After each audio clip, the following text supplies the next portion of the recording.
Hello friends, welcome to study zone. तो आज का हमारा टॉपिक है भारतीय संविधान की विशेषताएं। ओके, जैसे कि आप देख सकते हो भारतीय संविधान की विशेषताएं। तो सबसे पहला पॉइंट है सबसे लंबा एवं लिखित संविधान। सबसे लंबा एवं लिखित संविधान ये हमारे संविधान की विशेषता में आएगा। विशेषता मीन्स कि ये एक अच्छी बात है, राइट। विशेष है कि हमारे संविधान सबसे लंबा और लिखित संविधान है।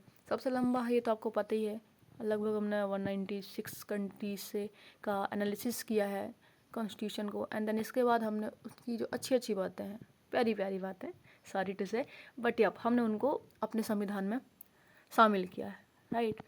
तो सबसे लंबा और लिखित है, हमारे पास प्रूफ है भाई, हाँ, कि हमने एक लिख के रखा है एक पुस्तक, जिसको आप चाहे जब खोल के देख सकते हैं तो आपको दिख जाएगा कि हाँ भाई कुछ तो कानून, कुछ तो प्रक्रिया बनाया गया है ना, लिखा गया है।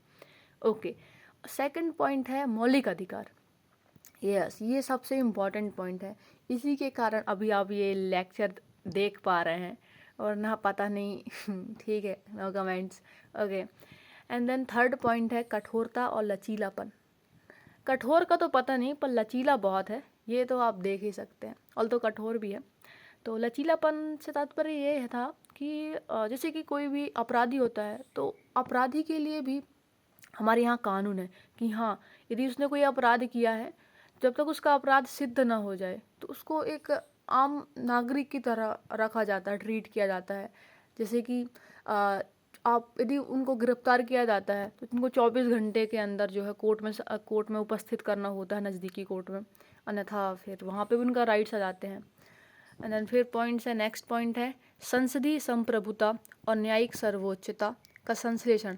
यहाँ पे संसदीय संप्रभुता और न्यायिक सर्वोच्चता का संश्लेषण से आशय है, जो संसद की संप्रभुता है वो ब्रिटिश संसद से संबंधित है, क्योंकि ब्रिटिश पे भी संसद है ना।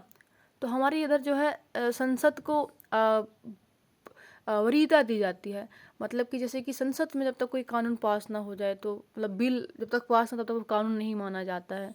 जब तक वहाँ से बहुमत ना प्राप्त हो तब तक हम ऐसा नहीं मान सकते हैं, राइट। मतलब संसद की हम क्या करते हैं, रिस्पेक्ट करते हैं कि हाँ, जब तक वहाँ से लागू नहीं होगा या फिर वहाँ से जब तक पास नहीं होगा तब तक वो चीज़ें मान्य नहीं होंगी। और न्यायिक सर्वोच्चता, न्यायिक सर्वोच्चता क्या होता है? न्यायिक मतलब कि हमें जहाँ न्याय मिलता हो। न्याय कहाँ मिलता है? हमें न्याय मिलता है न्यायालय से, राइट। 3 स्तर में बटे हुए हैं, आपको ही पता है। तो सर्वोच्च न्यायालय हमारे पास दिल्ली में है, राइट। तो supreme court we can say कि हमें वहाँ से भी न्याय मिलती है, मतलब कि हमें यहाँ न्याय की जो सर्वोच्चता है, सबसे पहले ऊपर क्या पॉइंट रहेगा, वो न्याय रहेगा। ओके, तो संसदीय संप्रभुता है और साथ में न्यायिक सर्वोच्चता है। इसके बाद आता है सार्वभौम वयस्क मताधिकार। हाँ, ये आपको पता है कि जैसे आप 18 के हो जाते हैं, आप कुछ दे पाएँ ना आप दे पाएँ, वोट देने के लिए तो